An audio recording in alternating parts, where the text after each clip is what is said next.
Berarti liburan panjang itu biasanya orang pada jalan-jalan, cari hiburan, cari kesenangan. Maka kita temukan di jalanan macet. Ke Setiabudi mau ke Lembang macet, mau kemana-mana macet. Nah, kita menghibur diri, tidak bisa jalan-jalan, tidak bisa rekreasi. Mari kita sama-sama bersenang-senang di masjid ini, menghibur diri kita, menghibur jiwa kita, supaya kita pun juga senang, merasakan kesenangan dan sekaligus merasakan ketenangan yang insya Allah limpahkan kepada kita. Jadi gak usah kemudian kita khawatir, mereka enak bisa jalan-jalan, bisa senang-senang. Kita pun juga bisa dengan mendatangi majelis ilmu. Gak usah bersedih, mereka bisa sampai kemana-mana begitu.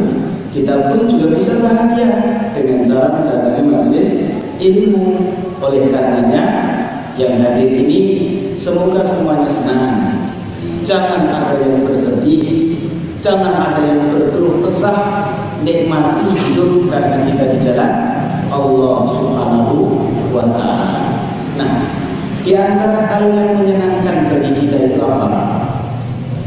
Saya kemarin baru saja membaca satu hadis yang diriwayatkan oleh Imam Muslim, disampaikan yunadi munadi fis sama. Ada suara yang datang dari langit, kata Rasul sallallahu alaihi wasallam. Bunyi suara itu seperti apa? Rasul menyampaikan, inna lakum an tasihhu wa la tasqamu abada. Sesungguhnya kalian, wahai umat Muhammad sallallahu alaihi wasallam, itu akan diberikan kesehatan secara terus-menerus dan tidak mengenal sakit. Jadi kalian akan sehat terus, tidak pernah sakit. Kapan itu? Ketika kita nanti dibangkitkan dari alam kubur, kemudian dimasukkan ke dalam surga Allah Subhanahu wa ta'ala, maka wahai penghuni surga, kalian tidak akan merasakan sakit sedikit pun juga. Kalian akan selalu sehat walafiat. Mau makan apa tidak ada pantangan. Saat ini kita terkadang mau makan ini, oh nanti jadi makan, gitu kan? Gitu. Mau makan makanan ini takut kolesterol naik. Gak usah takut kalau sudah nanti di surga tidak ada sakit. Dokter tidak boleh berpraktek di sana. Rumah sakit nggak akan dibuka oleh Allah Subhanahu wa ta'ala. Ini kabar gembira bagi kita para penghuni surga nanti, karena Allah Subhanahu wa ta'ala akan memberikan kesehatan yang selama-lamanya. Antasihhu wal tasqamu abada. Kalian itu nanti akan dimasukkan oleh Allah Subhanahu wa ta'ala ke dalam surga dalam keadaan sehat walafiat dan terus menerus, tidak kenal sakit. Yang kedua, suara itu kata Rasulullah SAW, antahyaw wala tamutu abada. Kalian juga nanti di surga itu akan hidup terus, tidak mengenal kematian. Mau kalian itu naik ke atas pohon yang tinggi, terus kemudian kalian itu menjatuhkan diri dari atas, terbang terjun bebas, begitu, tidak akan mati. Gitu. Tidak akan mati kata Rasulullah SAW. Gitu. Kalian main perang-perangan dengan pedang begitu, kalian tertusuk tidak akan mati. Kapan itu? Ketika sudah di surga. Kalau masih di dunia, oh kalian merasakan sakit. Jadi gak usah heran kalau saat ini ada yang sakit, saat ini ada yang sehat, saat ini ada yang meninggal, saat ini ada yang dirawat di rumah sakit karena masih di dunia. Nanti kalau sudah pindah alam antara surga dan neraka, antahyaw wa la tamutu abada. Kalian akan hidup terus, tidak akan mengenal kematian, kata Rasul sallallahu alaihi wasallam. Suara dari langit mengisahkan tentang keadaan penghuni surga, bahwa mereka itu dalam keadaan selalu hidup, tidak mengenal kematian, katanya. Maka kalau kita mendengar yang seperti itu, akan diberikan kesehatan yang terus-menerus, akan dihidupkan oleh Allah Subhanahu wa Ta'ala terus-menerus, maka upaya apa yang akan kita lakukan untuk menjadi calon penghuni surga tersebut? Kemudian ada yang ketiga, hadirin yang dimuliakan Allah Subhanahu wa Ta'ala. Yang ketiga apa? Kata Nabi sallallahu alaihi wasallam, "Antana'anu wa la tab'asu abada." Kalian di surga itu terus-menerus akan diberikan nikmat oleh Allah Subhanahu wa Ta'ala, dan kalian tidak akan pernah diberikan kekurangan oleh Allah Subhanahu wa Ta'ala. Kenikmatan yang abadi akan didapatkan oleh mereka yang menghuni surga Allah Subhanahu wa Ta'ala. Jadi penghuni surga itu akan diberikan kesehatan terus-menerus. Penghuni surga itu mereka akan hidup terus-menerus. Penghuni surga itu akan selalu diberi nikmat oleh Allah Subhanahu wa Ta'ala. Dan yang keempat, penghuni surga itu antasyibbu wa la tahramu abada. Penghuni surga itu diberikan oleh Allah Subhanahu wa Ta'ala dalam keadaan selalu muda. Yang tua berubah menjadi muda, yang anak kecil berubah menjadi muda, yang muda tetap muda, dalam keadaan perubahan. Itulah yang disampaikan oleh Rasul sallallahu alaihi wasallam untuk penghuni surga, tidak mengenal sakit, tidak mengenal kematian, tidak mengenal kefakiran, dan tidak mengenal masa tua. Yang ada adalah sehat terus, yang ada adalah hidup terus, yang ada adalah selalu dalam kenikmatan, yang ada adalah selalu dalam keadaan muda terus-menerus. Hadis ini diriwayatkan oleh Imam Muslim. Tentunya ini memberikan satu motivasi kepada kita, bagi orang-orang yang ingin meraih surga Allah Subhanahu wa Ta'ala, termotivasi ingin mendapatkan nikmat Allah Subhanahu wa Ta'ala, maka dibutuhkan perjuangan untuk mengalahkan godaan setan, untuk mengalahkan bisikan hawa nafsu yang selalu ingin menjauhkan kita dari jalan Allah Subhanahu wa Ta'ala. Apa di antaranya? Di antaranya adalah kita berkumpul di masjid ini untuk sama-sama mendengar nasihat-nasihat Rasulullah sallallahu alaihi wasallam. Supaya apa? Supaya harapan kita menjadi salah satu di antara orang-orang yang menghuni surga itu benar-benar akan kita dapatkan. Nah, hadirin yang dimuliakan Allah Subhanahu wa Ta'ala, dalam kesempatan ini Imam An-Nawawi dalam kitabnya Riyadhus Shalihin itu menyebutkan ada satu bab di dalam kitabnya ini, bab yang berkaitan dengan akhlak yang mulia. Karena ternyata untuk menjadi penghuni surga itu tidak boleh kita seorang muslim mengesampingkan akhlak mulia. Bisa jadi orang itu ibadahnya hebat, iman kepada Allah ada, sholat dilaksanakan, puasa dikerjakan, zakat ditunaikan, haji dilaksanakan, tapi kalau akhlaknya tidak baik, bisa menghalangi dia masuk ke dalam surga. Seperti yang disampaikan oleh Rasul sallallahu alaihi wasallam, sering kita ulang di dalam setiap kajian kita, karena kita sering lupa. Seminggu sekali datang ke pengajian, materi yang disampaikan tidak dicatat, sampai rumah apa tadi yang diterangkan oleh Ustaz lupa. Oleh karenanya, di antara yang sering-sering kita ingatkan itu apa? jangan kau rusak amal ibadahmu dengan perilaku yang tidak baik.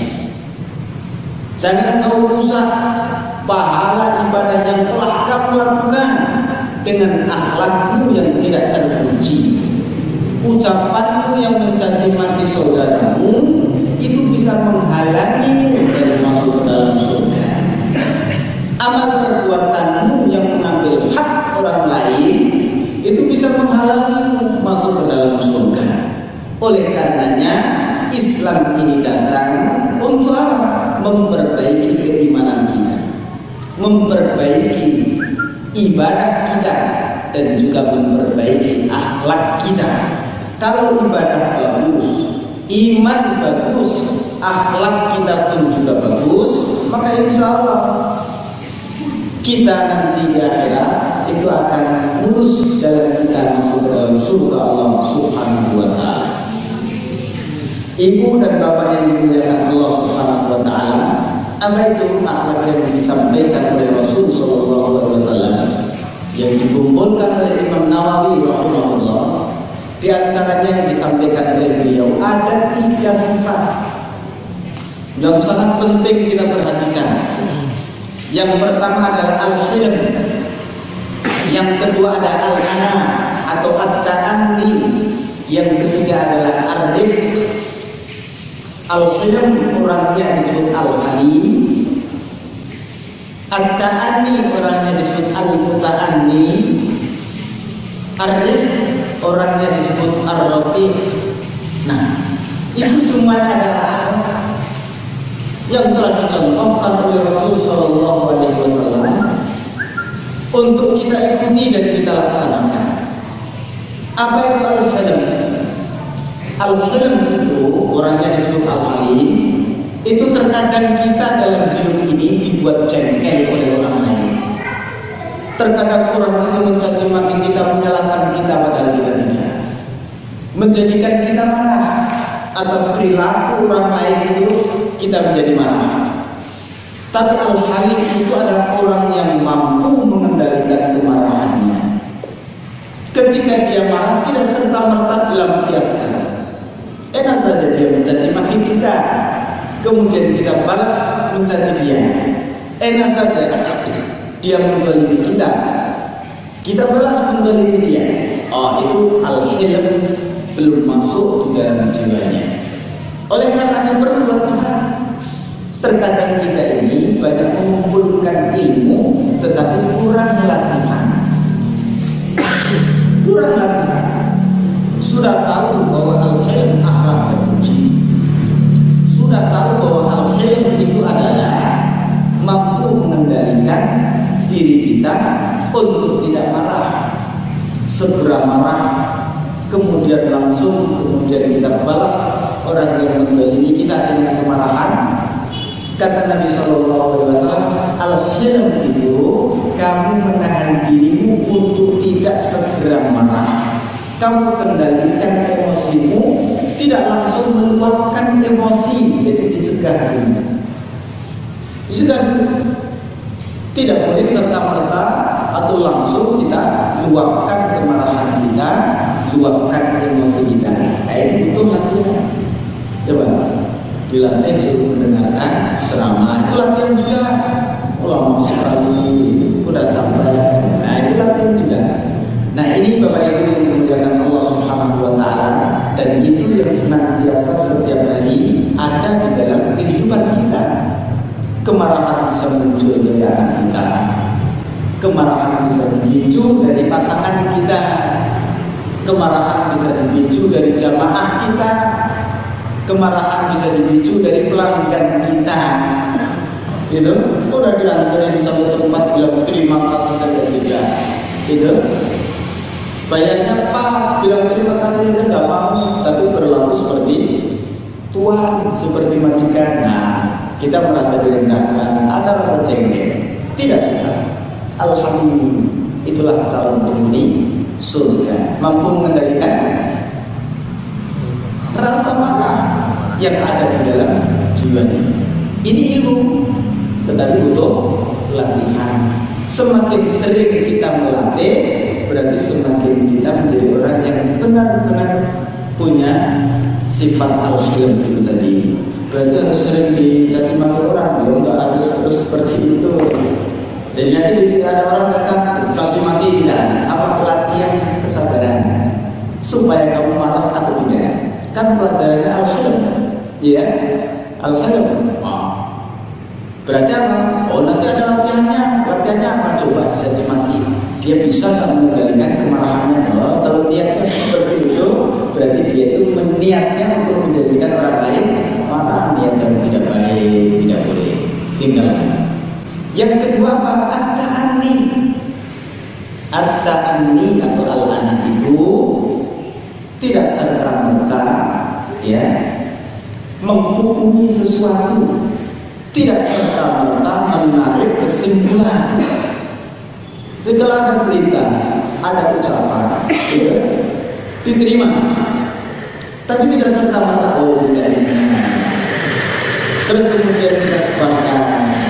Tetapi apa yang dilakukan At-ta'anni itu? At-ta'anni itu sabar dulu. Kita teliti dulu, kita konfirmasi, kita selidiki benar tidak peristiwa itu terjadi, kapan dan di mana gitu. Lihat gambar orang seperti ini, oh dia marah, belum tentu, kan gitu.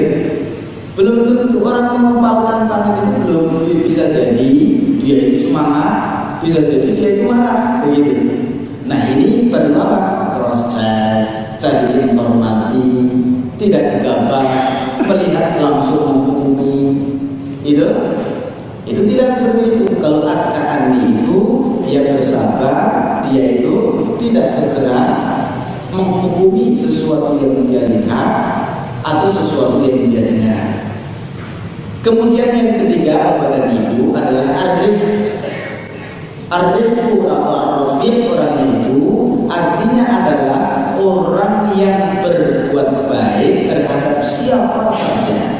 Ini ajaran Islam semua. Tidak gampang marah, tidak gampang menyebarkan isu yang tidak benar, itu. Dan juga arif itu selalu menyebarkan kebaikan dengan siapa saja. Oleh karenanya di dalam hadis yang lalu diceritakan oleh Imam An-Nawawi tentang siapa? Tentang perkataan seseorang, Allahumma arhamni wa Muhammadan wala tarham ahadan ghairi. Katanya ya Allah, berikan rahmatmu kepadaku dan kepada Muhammad, dan jangan kau berikan rahmat dan kasih sayangmu kepada selain kami ya Allah. Alasannya apa dia bilang seperti itu? Berdoa untuk dirinya dan Nabi kita Muhammad SAW, karena Nabi SAW itu mempraktekkan al-hilm, mempraktekkan al-ta'anni, mempraktekkan ar-rifq terhadap orang tersebut. Ketika dia datang ke masjid, kemudian dia kencing di pojokan masjid, sahabat Nabi SAW langsung marah. Orang tersebut dimarahi. Bahkan ada di antara mereka itu melampiaskan kemarahannya bukan hanya kata-kata. Ada yang langsung turun tangan begitu. Oleh Nabi SAW dicegah. Stop. Jangan main hakim sendiri. Jangan kau hakimi dia. Tapi apa yang dilakukan oleh Nabi SAW? Apakah Nabi itu marah? Marah sebenarnya. Masjid tempat ibadah yang harus dijaga kesuciannya dirusak oleh orang Badui ini. Tapi oleh Nabi SAW, Nabi meredam kemarahan. Namanya apa? Al-Hilm. Kemudian ditanya, kenapa kamu kencing itu? Asal kebelet, nggak ada tempat yang lain. Begitu? Nggak ada tempat yang lain gitu. Nggak sempat keluar ke sana kemari, nggak sempat gitu. Nah, oleh Nabi SAW sudah arif memperlakukan dengan baik. Ditanya baik-baik. Ini tempat ibadah untuk menyembah Allah Subhanahu wa Ta'ala, harus suci.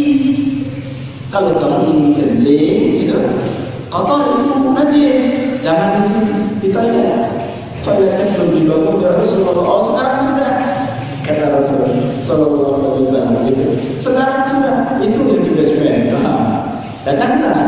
Nah itu pada saat seperti itu bahwa dari ini dimuliakan Allah Subhanahu Wa Taala. Artinya kitanya dengan ucapan yang baik sehingga muncul sama Allahumma rahmi wa Muhammadan. Ya Allah, turunkan rahmatmu untukku dan untuk Muhammad Sallallahu Alaihi Wasallam. Begitu.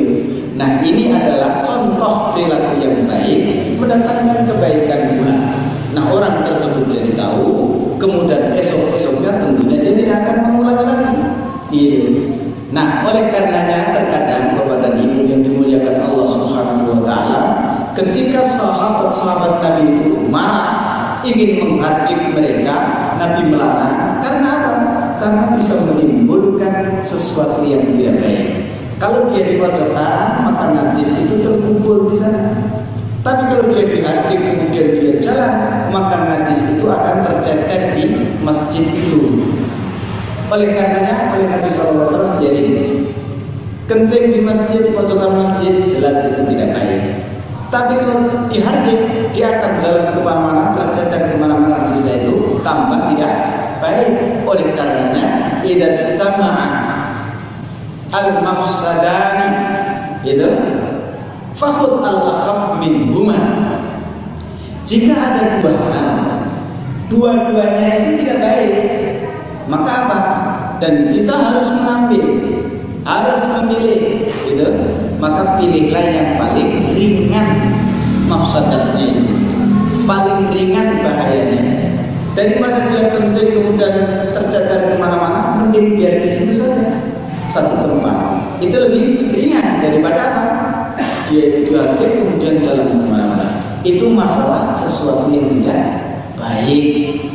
Tapi kalau tidak istama'a al-masalih, kebaikan itu berkumpul dan sangat banyak, maka ambillah yang paling baik, bukan paling ringan, tetapi paling baik.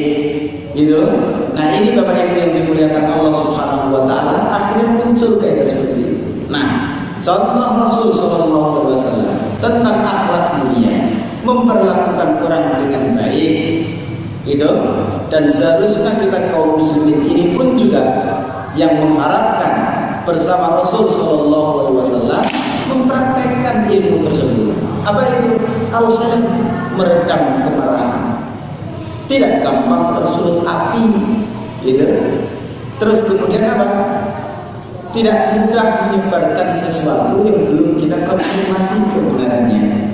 Hati-hati, karena Allah murka. Allah itu murka terhadap tiga hal. Yang pertama, qila wa qala. Kamu dapat berita dari mana? Katanya, gitu. Katanya siapa? Nggak tahu katanya. Berarti kabar itu tidak jelas dari mana datangnya. Waqala, kabar yang tidak jelas itu dia sampaikan. Gitu. Nah ternyata Allah tidak suka yang seperti itu. Innallaha kariha an salasin. Allah itu tidak suka dengan tiga hal. Apa itu? Yang pertama qila wa qala. Itu qila dikatakan oleh siapa? Enggak tahu. Karena mabni majhul, pelakunya itu tidak diketahui. Itu dikatakan oleh siapa? Enggak tahu. Nah, sudah tidak tahu waqala dan dia itu menyebarkan ke orang lain, menyampaikan ke orang lain, ini tidak disukai oleh Allah Subhanahu wa Ta'ala. Terus apa lagi yang tidak Allah sukai? Yang tidak Allah sukai itu adalah idha'atul mal, menyia-nyiakan harta. Harta itu yang seharusnya dijalankan, diinfakkan di jalan Allah Subhanahu wa Ta'ala, tapi tidak diinfakkan di jalan Allah Subhanahu wa Ta'ala. Idha'atul mal, menyia-nyiakan harta, tidak menggunakan harta pada tempatnya, gitu. Terus kemudian yang ketiga adalah kasratus su'al, banyak bertanya, dan pertanyaan yang diajukan bukan untuk dilaksanakan nantinya, untuk mengetahui atau untuk menenangkan hatinya, tetapi sekedar bertanya saja, ya, bukan untuk dilaksanakan. Itu yang tidak disukai oleh Allah Subhanahu wa Ta'ala. Nah, ini Bapak Ibu yang dimuliakan Allah Subhanahu wa Ta'ala, ya, hal-hal yang berkaitan dengan akhlak mulia yang menjadikan kita itu mudah, mulus untuk masuk ke dalam surga, tidak menjadi penghalang bagi kita kalau kita memiliki akhlak yang mulia. Kita baca hadis Nabi Shallallahu Alaihi Wasallam dari Jarir bin Abdullah radhiyallahu anhu. Dia berkata, sami'tu Rasulullah Shallallahu Alaihi Wasallam yaqul. Kata Jarir bin Abdullah, aku pernah mendengar Rasul Shallallahu Alaihi Wasallam ini bersabda, man yuharrimul rifqa yuharrimu al-khaira kullahu. Kata Nabi Shallallahu Alaihi Wasallam, man, barang siapa, laki-laki atau perempuan siapa saja. Kalau man itu bisa laki-laki, bisa perempuan. Kalau allati, laki-laki, allati, perempuan. Tapi kalau man, mau laki-laki atau perempuan masuk di dalamnya. Siapa saja, mau laki-laki atau perempuan. Kalau dia itu sudah mengharamkan sifat rifq, apa itu? Berbuat baik untuk siapa saja, dengan apa saja, sudah mengharamkan itu, tidak mau berbuat baik, maka dikatakan oleh Nabi Shallallahu Alaihi Wasallam, yuharrimu al-khair kullahu. Sesungguhnya dia sudah mengharamkan kebaikan seluruhnya. Ini akhlak mulia. Hadis diriwayatkan oleh Imam Muslim. Anjuran kepada kita untuk punya sifat arif. Apa itu? Al-muamalah al-khairiyah. Berperangai yang baik, bergaul dengan siapa saja dengan baik, sehingga orang itu nyaman ada di sekitar kita. Binatang-binatang itu pun juga tidak terusik dengan keberadaan kita. Akhlak yang baik dalam pergaulan itu menjadi ciri orang yang arif tadi itu. Nah, kalau itu sudah tidak ada pada diri kalian, kata Nabi Shallallahu Alaihi Wasallam, sudah tidak ada lagi kebaikan semuanya. Gitu. Lihat kawan suudon tidak mau bergaul dengan dia. Lihat orang lain itu lebih mampu, gitu, lebih nikmat begitu, dia itu apa, mencaci, menghina, ataupun yang mengatakan yang tidak baik. Itu jadi tidak ada kebaikan bagi orang yang tidak punya sifat arif ini. Muamalah dengan siapa saja yang tidak baik.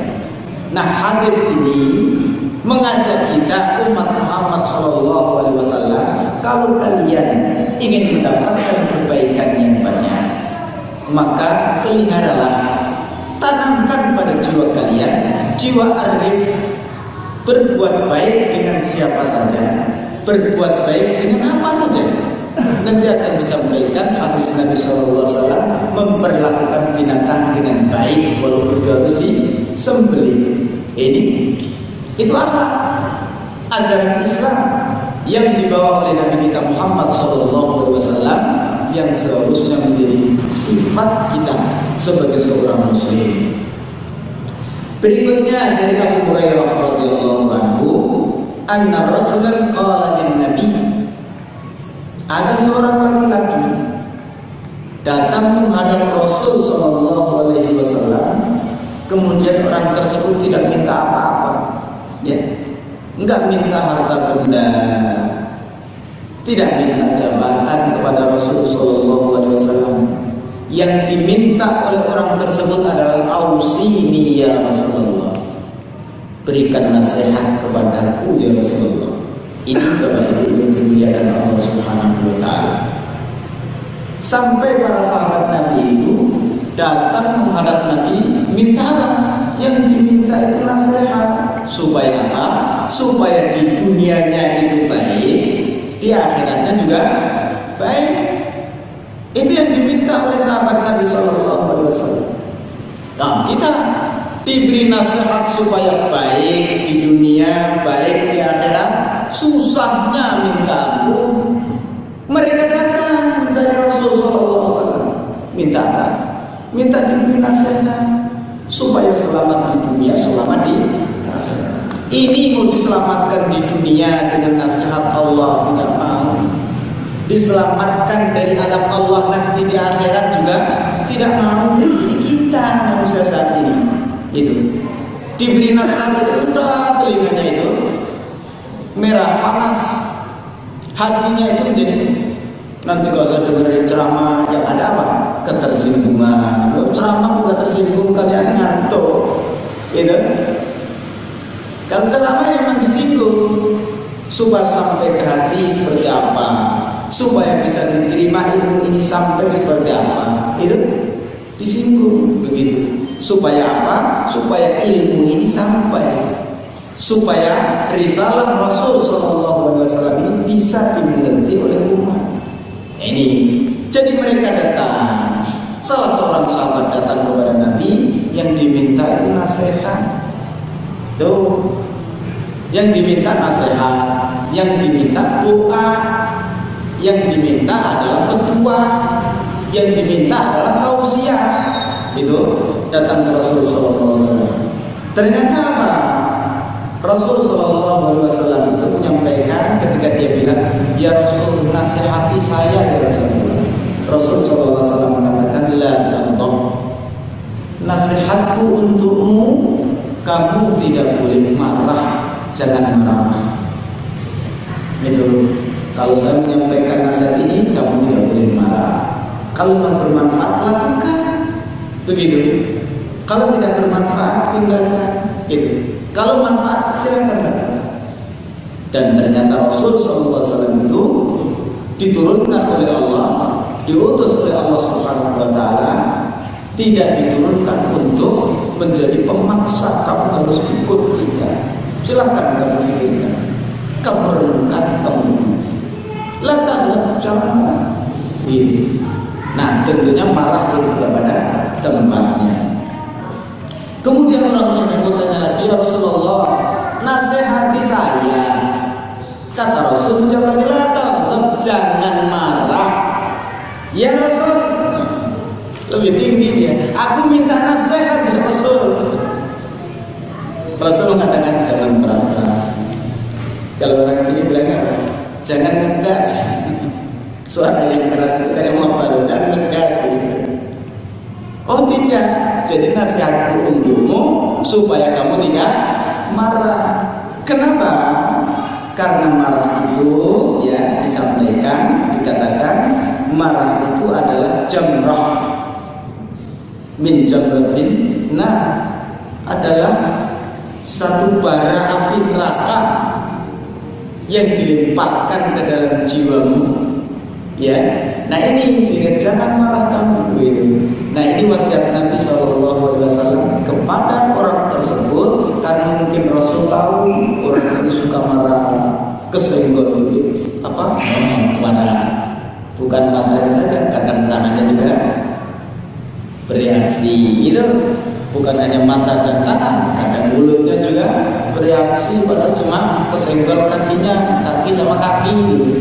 Tapi yang bereaksi banyak, matanya bereaksi, tangannya dua-duanya bereaksi, kemudian kakinya juga bereaksi lah, semuanya bereaksi. Nah ini Bapak Ibu yang dimuliakan Allah Subhanahu Wa Taala. Jadi mereka datang Rasul bukan minta dunia, tapi yang diminta adalah nasihat, yang diminta adalah doa. Dan ternyata di antara nasihat Rasul kepada orang itu adalah jangan marah. Itu kan akhlak yang itu, akhlak. Tentunya marah yang tidak pada tempatnya. Apakah orang Islam tidak boleh marah? Boleh. Itu pada saat-saat tertentu gitu, marah diperbolehkan. Nah, ini Bapak Ibu yang dimuliakan Allah Subhanahu Wa Taala. Nah, ternyata nasihat Rasul antar satu sahabat dengan sahabat yang lain tidak sama. Nasihat Rasul untuk Abu Hurairah itu bukan kata Allah, bukan. Tapi nasihat Rasul untuk sahabat Abu Hurairah itu apa? Nasihatku untukmu wahai Abu Hurairah, agar engkau hendaknya setiap bulan puasa 3 hari dan sebelum tidur sholat witir. Nanti terus berkilah kita rujukan wasiat Abu Hurairah. Untuk kita kan belum. Nah, wasiat untuk Abu Hurairah, nasihat untuk Imam Abu Hurairah itu oleh beliau disampaikan, diceritakan sampai ke kita. Kalau nasihat itu baik, ya pasti kalau kita melaksanakan pun juga mendapatkan kebaikan. Puasa 3 hari dan sholat witir sebelum tidur. Nah itu, dan nasihat ini pun juga ternyata disampaikan untuk Abu Dzar Al-Ghifari juga. Nah ini Bapak Ibu yang dimuliakan Allah Subhanahu wa taala. Jadi nasihat Rasul kepada sahabat dengan sahabat yang lain itu disesuaikan dengan kondisi. Kalau orang tersebut rajin ibadahnya, oh ini yang baik. Orang ini kok kayak dari segi akhlaknya yang kurang terpuji, maka ini yang disampaikan. Jangan marah. Wal ghadab yahmilul insan ala an yakun kalimatul kufr. Rasa marah itu terkadang menyebabkan seseorang itu akan mengucapkan ucapan-ucapan yang bisa menyebabkan dia itu mengingkari nikmat Allah Subhanahu wa taala. Diuji terkadang marah, kemudian itu keluar ucapan-ucapan yang tidak baik. Aw yutalliqa zawjatahu, terkadang karena dia marah istrinya diceraikan. Hati-hati Bu, jangan sampai suaminya dibikin marah nanti diceraikan. Kalau apa Ustaz, nanti cari laki gitu. Lah itu dari rumah tangga yang ingin rusak gitu. Enggak. Aw an yadriba ummahu, marah bisa menyebabkan dia itu benci pada ibunya, ibunya dipukul. Au anyaran yang abahu, dia itu durhaka pada ayahnya dan lain masih banyak lagi. Walihada qala ba'dul ulama, oleh karenanya ada sebagian ulama yang mengatakan innal insana idza ghadiba ghadaban syadidan, sesungguhnya manusia, kata sebagian ulama, kalau dia itu marah sampai puncaknya, marah sekali, hatta la yadri ma yaqulu, sampai dia tidak tahu apa yang diucapkan. Jadi dia marah begitu, marah sekali, dia tidak tahu, tidak sadar apa yang diucapkan, sudah tidak punya rasa malu lagi, tidak sadar. Apa kata sebagian ulama? Fa innahu la ibrata bi qawlihi, maka ucapannya itu tidak dianggap. Kenapa? Karena dia dalam posisi marah berat, marah sekali. Dicontohkan, la asara bi qawlihi in kana talaqan fa inna imra'atahu la tutlaq. Ketika dia marah sekali dengan istrinya, kemudian dia mengucapkan aku ceraikan kamu misalnya, dalam keadaan marah besar itu, kata sebagian ulama, tidak jatuh talak. Kenapa? Karena ucapan itu diucapkan dalam keadaan sangat marah, tidak jatuh. Begitu. Terus kemudian wa'inkan doaan fa'innahu la yustajab, marah sekali, kemudian dia itu ya Allah semoga itu dalam keadaan marah, kemudian dia berdoa, maka sebagian ulama mengatakan la yustajab, tidak diijabah oleh Allah Subhanahu wa taala doa yang diucapkan dipanjatkan dalam keadaan marah besar. Itu dalam keadaan marah besar itu. Terus kemudian li'annahu yatakallam biduni aqlin. Kenapa? Talaknya tidak jatuh, doanya tidak diijabah oleh Allah Subhanahu wa taala karena ketika dia itu mentalak ucapannya itu tanpa sadar. Biduni aqlin, tanpa dia sadari. Ketika dia berdoa, doanya pun juga tanpa dia sadari. Jadi kata Allah Subhanahu wa taala, dia enggak sadar ini. Berarti enggak benar-benar minta, kata Allah Subhanahu wa taala. Jadi tidak diterima oleh Allah. Karena apa? Marah itu. Nah, oleh karenanya hadirin yang dimuliakan Allah Subhanahu wa taala, dibutuhkan apa? Al-hil, redam kemarahan. Kurangi, turunkan emosi itu. Terus kemudian al-ta'ani, koreksi dulu, konfirmasi yang benar yang mana. Kemudian arif, ya, memperlakukan dengan perlakuan yang baik. Ini ajaran Islam, bukan seperti yang kita tonton di televisi. Yang kita tonton di televisi, orang didatangkan itu karena dari jadi narasumber. Mereka bekerja di situ, ya. Mereka bekerja. Yang baik silakan ambil, yang tidak jangan ditiru. Muslim sama Muslim berantem di situ. Itu ditonton oleh siapa? Ya oleh kita orang Islam sendiri. Terus bagaimana? Sedih. Gimana itu saudara itu sendiri ya? Digoblok-goblokin, dijelek-jelekin. Oh itu saudara itu sendiri. Tapi dia salah ya tegur, sampaikan yang baik, kan gitu. Gitu. Kalau yang menyampaikan saya siapa? Gitu. Dari segi pendidikan jauh. Yang mereka dengar biasanya apa? Yang titelnya tinggi, yang derajatnya tinggi, nasihat yang bisa didengar. Padahal enggak. Kalau memang itu baik, walaupun dari mereka yang tidak punya kedudukan yang tinggi, kalau itu nasihat yang baik itu. Nah ini Bapak Ibu yang dimuliakan Allah Subhanahu Wa Taala, sifat-sifat mulia dicontohkan oleh Rasul Sallallahu Alaihi Wasallam. Itulah yang mempermulus kita dalam perjalanan masuk ke dalam surga Allah Subhanahu Wa Taala. Berikutnya, An Abi Ya'la Shaddad bin Aus radhiyallahu anhu, dari Abu Ya'la itu siapa? Shaddad bin Aus. An Rasul Sallallahu Alaihi Wasallam, dari Rasulullah Sallallahu Alaihi Wasallam, Inna Allah katabal ihsan ala kulli syai'in. Ini juga akhlak yang baik. Kata Nabi, sesungguhnya Allah Subhanahu Wa Taala itu sudah menetapkan kepada kalian untuk berlaku baik, ihsan, itu memperlakukan baik ala kulli syai'in, atas apa saja perlakukanlah dengan baik. Makanya kita pernah mendengar ada seorang wanita dimasukkan ke dalam neraka gara-gara seekor kucing. Itu kucing itu dikurung, tidak dikasih makan, tidak dikasih minum sampai mati kucing itu. Ya, dikurung sampai mati, tidak dilepaskan mencari makan sendiri. Jadi kalau yang punya burung peliharaan, dirawat. Kalau sudah dirawat ternyata ajalnya datang, sudah takdirnya dia harus mati.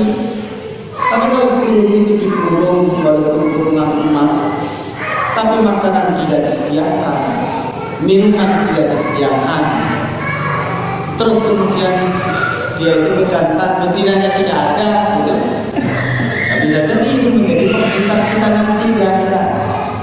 Kalau sampai dia mati beranak sendirian, gitu. Yang punya peliharaan apa? Kelinci. Nah, kelinci. Kelinci kan diurus. Kalau nggak diurus lepas saja, dia cari makan sendiri. Itu. Nah, jangan sampai kita itu ya memperlakukan makhluk Allah Subhanahu Wa Taala dengan perlakuan yang tidak baik. Nah, ini ajaran Islam disampaikan oleh Rasul Sallallahu Alaihi Wasallam. Sesungguhnya Allah Subhanahu Wa Taala itu sudah membuat keputusan untuk kalian wahai manusia yang taat kepadamu, dia akan melakukan apa itu? Al-ihsan apa itu? Berbuat baik kepada siapa saja. Al-ihsan, perbuatan yang baik. Itu hasan, menjadikan orang lain suka. Ini ketetapan Allah Subhanahu Wa Taala. Kemudian faida qataltum fa'aslihu. Kalau kamu harus membunuh, maka bunuhlah dengan baik. Contohnya apa? Alhamdulillah dari Allah mengampuni kita. Tahu tikus? Kadang di rumah kita kan banyak tikus berkeliaran. Itu kan? Gimana caranya? Akhirnya apa? Pasang lem. Ya, pasang lem. Masuk kena lem, nempel begitu. Membunuh nggak berani, gimana Akhirnya tikus itu dibiarkan mati sendiri. Ya kan? Menempel di lift tersebut, ya. Kemudian mati sendiri. Ketika nempel itu langsung mati atau tidak? Kan tidak. Tidak langsung mati. Dan kita nggak ngasih makan. Kalau kasih makan dia nggak mati-mati gitu. Mau dipukul kayak gitu nggak berani, nggak tega gitu. Apalagi mau pakai pisau, nggak berani, nggak tega gitu. Akhirnya dibiarkan seperti itu, nempel sampai akhirnya kering sendiri, mati. Gara-gara apa? Tidak dikasih makan. Dia mencari makan nggak bisa. Oh ini mengganggu saya, dia mengganggu gitu. Maka terkadang saya bagaimana, saya nggak tega ini bunuh tikus. Walaupun sudah ketangkap, bunuh itu tidak tega. Terus bagaimana? Gitu. Berdoa, ya Allah, aku nggak tega bunuh tikus. Usirlah tikus dari rumahku. Gitu.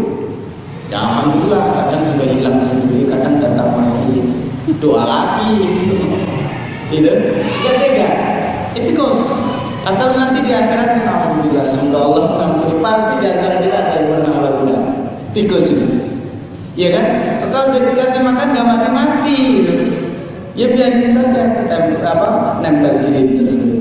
Padahal Nabi SAW menyampaikan, fa'idah qataltum, kalau kalian itu harus membunuh, maka fa'asilul qitlah, maka bunuhlah dengan cara yang baik.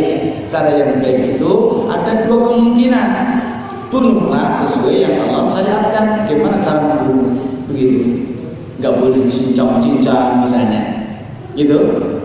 Nah, ada tafsiran yang lain, fa'asilul qitlah, bunuhlah dengan baik. Itu artinya apa? Bunuhlah kalau memang itu harus dibunuh. Misalnya ular, kalajengking atau apa, bunuh yang biasanya dia segera mati itu seperti apa? Gitu. Jangan mati perlahan-lahan. Kita pun juga kalau diperlakukan gitu, biar mati perlahan-lahan juga nggak enak. Keluar di sana nggak disapa, kesini nggak disapa, minta bantuan tidak ditolong begitu. Loh kenapa? Biarlah dia itu orang nggak baik, biar mati perlahan-lahan, kan kasihan juga. Nah ini tidak seperti itu. Fa'asilul qitlah, ketika harus membunuh. Nah ini kata Nabi SAW, sampai seperti itu Islam mengajarkan. Ya, kalau misalnya kalajengking ini berbahaya, gimana cara? Pukul aja. Kalau jengking lewat, mati kan? Nah itu sekali pukul mati enggak? Gitu kan? Jangan dicincang-cincang. Kalau nggak boleh dicincang gimana bisa? Itu kita nggak bisa makan. Kalau sudah mati boleh, Pak. Itu, kalau udah mati boleh. Ayam bisa beli. Mati kan itu? Sudah. Setelah itu baru cincang-cincang boleh. Itu boleh. Yang tidak boleh itu adalah kakinya dulu dipotong, dimasak, bikin boleh kaki, nggak boleh masih hidup biar seger besok kaki yang sebelahnya lagi, nggak boleh seperti itu. Sadis sekali perlakuan manusia. Itu dicicil, ya kan? Sekarang kaki belakangnya dua diambil, potong masih hidup masih bungkus, coba dikasih betadin gitu. Nah besoknya lagi kaki depannya, besoknya telinga, aku bilang enggak. Fa'idah qataltum fa'asilul qitlah. Nabi SAW menyampaikan lagi, fa'idah dzabhtum, kalau kalian itu menyembelih, berarti kalau menyembelih itu untuk binatang-binatang yang halal tidak boleh dimakan kecuali harus disembelih. Gimana caranya? Sembelih dengan cara yang baik. Berarti apa? Pisaunya harus tajam begitu. Terus kemudian urat tempat darah mengalir harus terpotong. Kemudian pernapasan juga tenggorokan gitu lebih sempurna lagi gitu. Nah itu sempurna lagi supaya apa? Cepat mati binatang tersebut. Pakai senjata yang tajam, pisau yang tajam, begitu, golok yang tajam supaya tidak menyakiti. Sampai seperti itu Islam mengajarkan kepada kita. Itulah dengan binatang, apalagi dengan manusia. Itu dengan binatang aja Islam memperlakukan seperti itu. Ya, apalagi dengan manusia harus kita hormati sebaik-baiknya. Nah, pada intinya Bapak dan Ibu yang dimuliakan Allah Subhanahu wa taala, semoga yang kita ketahui bukan hanya itu, tapi juga kita berharap bisa diamalkan dalam kehidupan sehari-hari. Iman, alhamdulillah kita punya keimanan semoga sampai mati. La ilaha illallah tetap ada dalam jiwa kita. Ibadah, alhamdulillah kita terus meningkatkan ibadah kita. Bukan hanya yang wajib, yang sunnah pun kita lakukan. Yang tidak boleh ketinggalan apa? Akhlak mulia. Ya, akhlak mulia, perilaku yang baik. Inilah 3 pilar ajaran Islam yang sungguh luar biasa bagi umat manusia. Bagi umat manusia, bukan hanya umat Islam, tapi umat manusia. Jadi ajaran Islam itu adalah ajaran yang insaniyah, sesuai dengan kebutuhan manusia.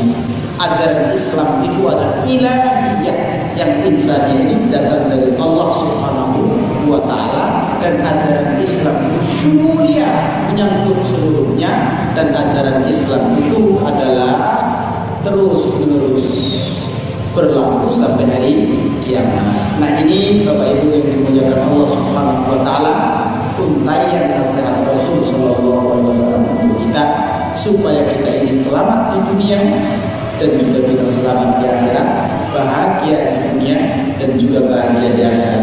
Berdoa kepada Allah Subhanahu wa Ta'ala, semoga ibu kita yang masih hidup diberikan umur panjang terhindar dari penyakit, yang sudah meninggal dunia ayah kita pun juga semoga Allah Subhanahu wa Ta'ala terima amal ibadahnya, mengampuni dosa-dosanya, dan kita diberikan kesehatan dan keimanan.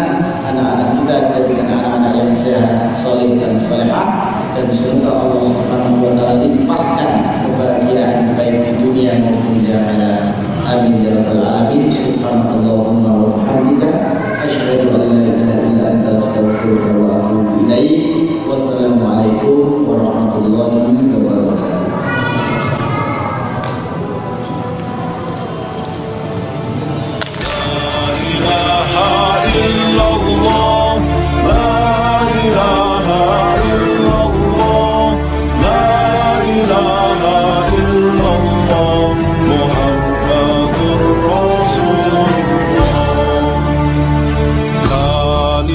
Tauhid suci, bendera panji Nabi, tanamkan dalam hati, kibarkan tinggi-tinggi.